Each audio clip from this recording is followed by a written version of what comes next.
Hi, I'm Stephanie. And I'm Zach, and this is episode 591 of the Lawyerist Podcast, part of the Legal Talk Network. Today, Stephanie talks with Cyrus Shepard about what we need to know in the ever-changing world of search and artificial intelligence, and I think more importantly, how to know what we need to know, or how to know whether people know, what to ask your marketing providers, just cutting through some of the BS maybe. So we're coming up on the end of the year, and I think a lot of attorneys are thinking about measuring what they did this year. I hope measuring what they did this year, measuring where they are. They should be. If you haven't heard us talk about it, that's a good idea. You should figure out, hey, what's this little business of yours doing? I think sometimes we're scared to know. Oh man, I always was. I was always scared to know, but I always feel way better because I was always doing better than I really thought, or there were some easy wins that I could get. I think like the easy win for this week is go take the scorecard. We have our small firm scorecard on the website. It's 20 questions now. We simplified it. So It's pretty easy, pretty fast. Sometimes people say, oh, I didn't even think about that question. Like sometimes there's learning in just the act of taking it, because we'll ask you something that you'll think that wasn't even on my radar, that should be something I'm thinking about. So that's interesting. Right. So it's not really about the score. It's about the journey. Like it's not about the grade. It's about the process. Speaking of which, we actually kind of took A, B, C, F out of it because it's not really a scorecard in the sense of like, did you get 100%? It's an assessment, more or less. Yeah, no, it's designed to kind of tell you. We broke it down into the different parts of your business. We ask you a few questions about each part, and it's really a measuring tool of seeing like where are you, where's there room for opportunity, where are you doing well, and then from there you should be able to say, okay, maybe this is what I should be focusing on next. I would suggest though, like we've had the small firm scorecard for a long time, and this is I guess it's kind of new iteration. So if you've taken the small firm scorecard in the past, and if you took the previous iteration, take the new one. And frankly, if you've taken the new one, it's good to take this. What would you say? Like every quarter, every half a year, at least every year, right? At least every year. Twice a year, every quarter wouldn't hurt you. I mean, it's just information. So it's like how much, anything. Right. How much information do you want to have? Yeah. Yeah. Well, where can they go to find this thing? Well, we should put it in the show notes. But I'm pretty sure also Lawyerist.com /scorecard. Yeah. Lawyerist.com. Since I'm the one that put it on the site, I probably should have been the one answering that question. It is Lawyerist.com /scorecard. And obviously we'll put it in the show notes, and you can navigate to it just by going to Lawyerist.com or send us an email, find us online, any of the places that you follow us. So, but now here is Stephanie's conversation with Cyrus.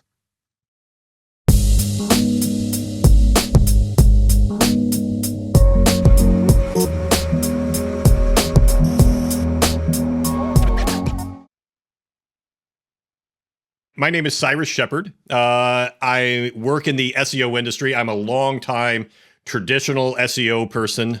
Started back in 2009. Worked for a company called Moz, or SEO Moz, which for a time was the largest SEO company in the world.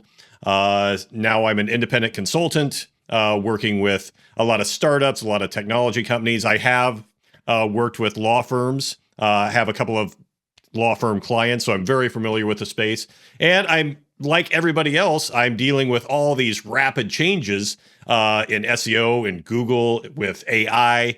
It's an evolving landscape, and trying to stay on top of things and bring my clients along with me. And that's what I do. Well, welcome to the show, Cyrus. I'm excited to talk to you today because to that last point you just made, it does feel like on the one hand, maybe things are changing. On the other hand, you'll tell us what needs to stay the same. So let's just get everybody on the same page. I hope that they are not living under a rock and they know that SEO means search engine optimization.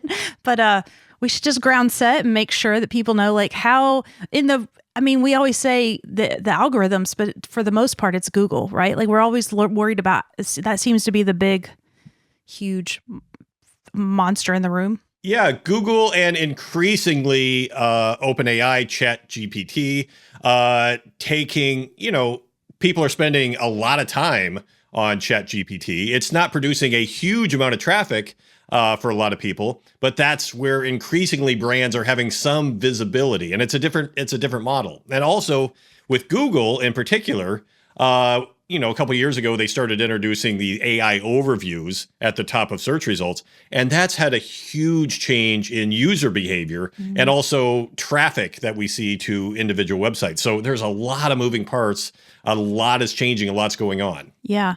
We're hearing terms right now about like zero click and AEO, and I wonder if you couldn't just set us up with some definitions. There's a lot of debate in my world what we call this new thing, and it's a lot of nerd wars over what it should be called. Some people call it generative engine optimization. Some people call it AI SEO. Some people call it just SEO. So you'll hear a lot of terms floating around, but generally it just means the influence of AI on SEO. So. And you mentioned another thing. You mentioned zero click, and that's probably been the biggest change in behavior that we see. That if you track your web traffic, 80% of sites on the internet over the last couple of years have seen a decline in traffic. There's some exceptions to that, but Google now with summarizing information with AI overviews means that informational queries where people just want to learn information, websites are having a harder time attracting those clicks. So a lot of people are staying on Google longer. They're staying on ChatGPT. And that means our strategies have to shift because it's a zero-click world. It's more about brand now. And we can get into that a little bit if you'd like. Yeah, I think so, because I think this is what everyone's trying to figure out. And, what we thought we knew doesn't feel to be relevant anymore. And maybe in terms of even how we need to show up, like the things we need to be paying attention to. So, I mean, where do you even start? What are you telling people these days? So this is a podcast for law firms. So let's use a law firm specific example. So for years and years and years, a great way to show up on Google was informational content. So let's say you're a DUI firm. You specialize in DUI topics, and you could produce content like what to do if you're pulled over for drunk driving, and create a great article. And maybe you specify a region like Atlanta, Georgia, what to do if you're pulled over in Atlanta, and you could rank for that, and you could get clicks, and then you could funnel those people, into your services, call for a consultation, things like that. That doesn't work as well anymore, because that information is just being summarized by the AI. The question we have is it still worth producing that content? What we're seeing now is we want to be the brand that's referenced by the AI. If we're looking for the best DUI firm in Atlanta, we want Google to recommend the brand. So it's a slight shift. So we're not producing as much informational content, but we're trying to promote ourselves as the DUI firm in Atlanta so we can get mentioned by the brand. And it changes how we think about our marketing, where we're putting our marketing budget, and how we want to produce that content, because the ROI is not as great as it used to be for just producing pages and pages of informational content, because Google's kind of co-opting that for themselves. Yeah. One strategy I've heard, I'm kind of curious now to get your take with what you just said, was that the AI, the LLMs are looking for the answers to questions. And so if before we were worried about keywords, now we should be worried about answering questions. So they almost said, like, you need to still keep creating content, but instead of answering what to do when you get pulled over, maybe you also answer some 15 other variations or similar questions that come up with that. And I'm just kind of curious, because that feels like hard sometimes, like, oh, we got to go make more content. It is. And it's the dilemma right now, because you nailed it, because it's hard. Creating good content is hard, and we're seeing diminished ROI on creating that content. So what do you do? Sometimes I have clients that just producing a single page is like arm wrestling. And now we're supposed to produce all these other pages. So it is a conflict. What I'm recommending people do is not necessarily create, all these other pages, but simply making sure that the content you do have answers more questions. And maybe there's words that we use in my industry like query fan out, and people also ask, just making sure you're answering more and more, but in a clear kind of way. And I think this is an important tip for people. There's this concept you might hear, and it's kind of an advanced concept called chunking. And that's just organizing your content on the page.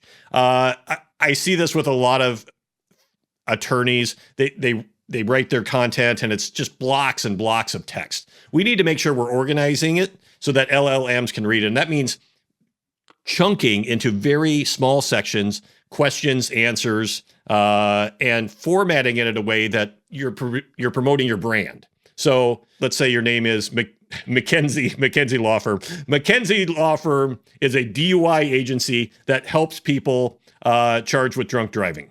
That make sure you're forming your sentences in clear, chunked ways so the LLMs can understand, and always put your brand first. We create these articles, but we're terrible at putting ourselves in the articles themselves. So if you're writing an article on, a specific law subject, make sure you're talking about how your brand, name yourself, our law firm does this. This is how we do it. This is our experience.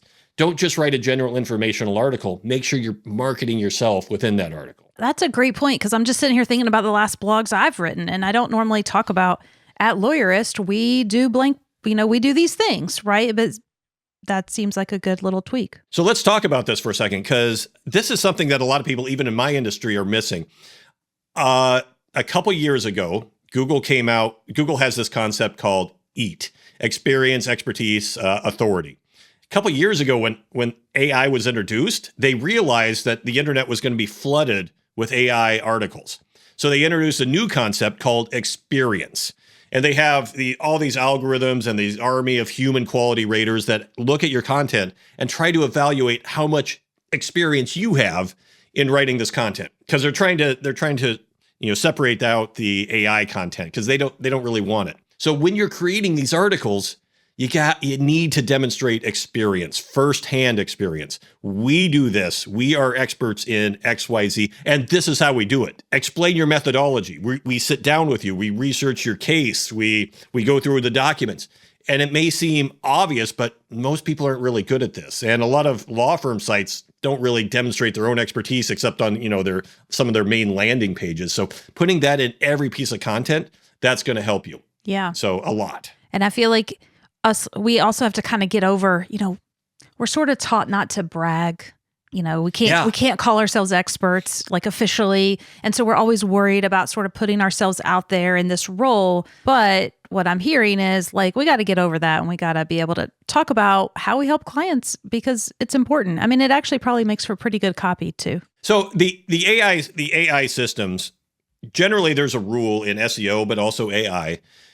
What you say about yourself is important. So if you have an about page and you say, we're a top firm in X, you can often get cited by Google or the LLMs as a source, even though that's you. But the opposite of that is what other people say about you is more important. So getting cited in, the top law firm directories, review sites, getting a lot of good, positive reviews everywhere on the web, just being mentioned in as many places as you can as an expert, as an authority, that's going to help you even more than what you say about yourself. But what you say about yourself is extremely important. No, I love that. Okay, since I've got you, this is exciting. I get to just all right, these things Stephanie wants to know. But I was at a conference recently, and everybody was talking about Reddit and how important comments on Reddit seem to be right now. And I know, lots of lawyers aren't hanging out there. It feels like a waste of time. And so I just thought I'd get your hot take. Yeah, no, that's a really good question. So around the time that Google started promoting experience, they also started promoting Reddit and user-generated content because they want voices from real people. And Google entered into a data agreement with Reddit. And the last couple of years, Reddit traffic has just skyrocketed. So now there are marketing agencies that do nothing but Reddit. And Reddit's not the only site. YouTube is another one. We did some data that showed that LLMs often cite YouTube because they read the transcripts, not necessarily looking at the videos themselves, but they're reading the transcripts. So that's another strategy for law firms that can be taken advantage of. Reddit and some other sources are hugely influential right now with Google and LLMs in general. But if it's not comfortable, I don't necessarily, for a lot of smaller firms, it may not be worth it to, do a lot of investment in Reddit commenting, because it does take a lot of work. But trying to figure out where LLMs are getting their answer, and you can just do a search for what you're trying to rank for in Google, in ChatGPT, and see where they're citing their sources. If it's Reddit, maybe that's where you need to be. But if it's not, look at the sources they're citing, and that's probably where you want to put some of your investment if you can figure out a way to get in those places. Yeah, well, that makes sense. If somebody's just getting started now, what advice are you giving them? I mean, if it still feels like I feel like maybe I'm wrong in saying this, but back in the day, it was like, write some great content, you'll, play this game and you're going to get found. And I don't know why, but somehow it feels harder now. So what do you tell the new folks diving in? It absolutely is hard. And it's not, getting started has never been easy, even 15 years ago. But I think today we've shifted from that informational content that I'm talking about to brand. At the end of the day, Google and all these LLMs, they're meant to be a reflection of the real world. And so we can do all the SEO, we can do all the optimization we want, but at the end of the day, if you have a strong brand, that's your moat, that's your defense. So I think now starting out, I think the opportunities are where people aren't necessarily, the old players aren't necessarily investing their time. And that's social media, that's YouTube, that's even... It's such a cliche to have billboards for lawyers, but anything you can do to get your name out there and searched still is an effective strategy.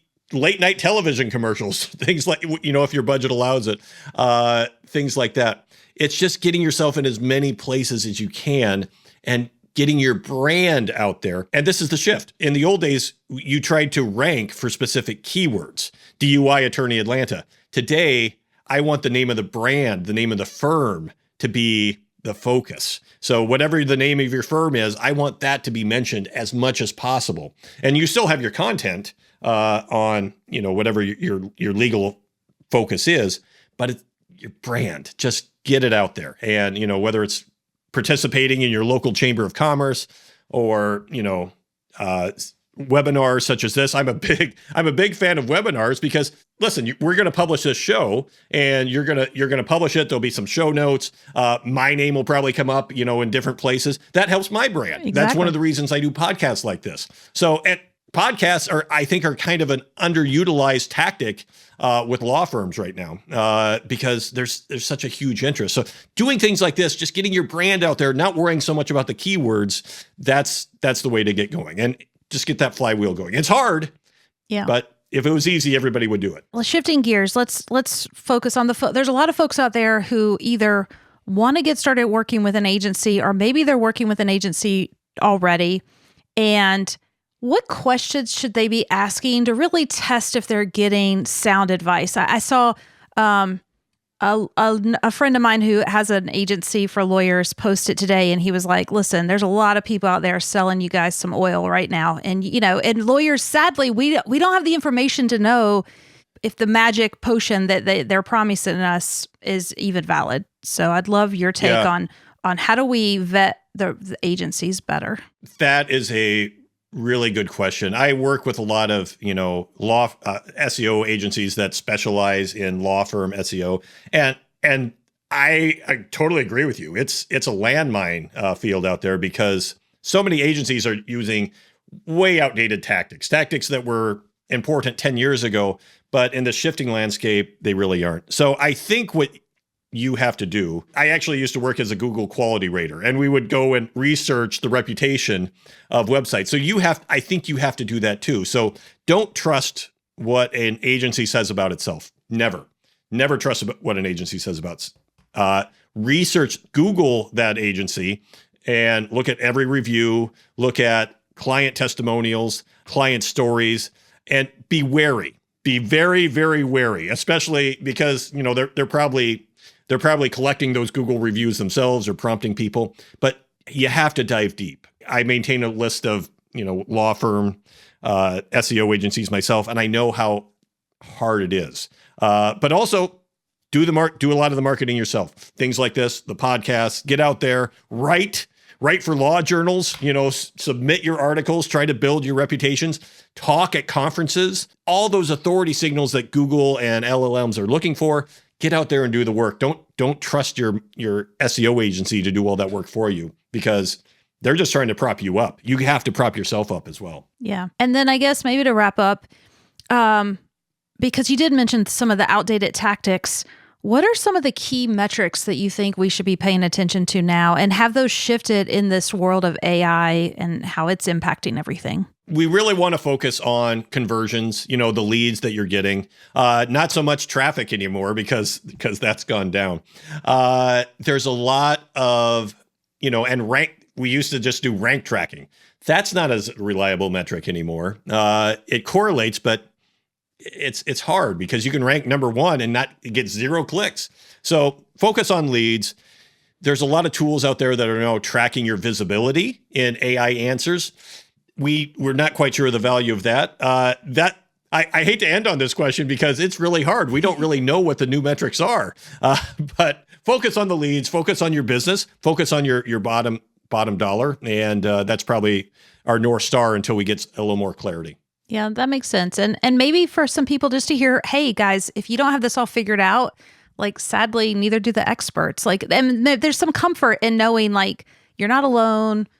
The world is shifting and everyone's trying to catch up and figure out what's best, but keep doing all those tried and true things you just mentioned, speaking and writing and promoting yourself. And that's going to pay off. The number one advice I can give people is focus on the real world, do real world stuff, because that's what the systems are trying to reflect. And if you're out there, you're putting yourself out there, that's going to help you in the end. Yeah, I love it. Cyrus, if people want to learn more, follow you, read your stuff, where should they go? I would say let's look me up on LinkedIn. Also, my website is called zippy.com. So I appreciate that, Stephanie. Yeah, and we'll make sure it's all in the show notes for people too, as you mentioned, because we know those LLMs are going to be reading that. And we want them to see that, and then they think we have good authority, so they'll point it back to you and be like, "Hey, this guy showed up on the Lawyerist Podcast, so he must be awesome." Absolutely, yes. Awesome. Well, thank you so much for being with us today. We'll have you back as the world keeps shifting and we figure some more stuff up. Maybe you can come back and update us on what you guys figure out. Sounds good. Thank you, Stephanie.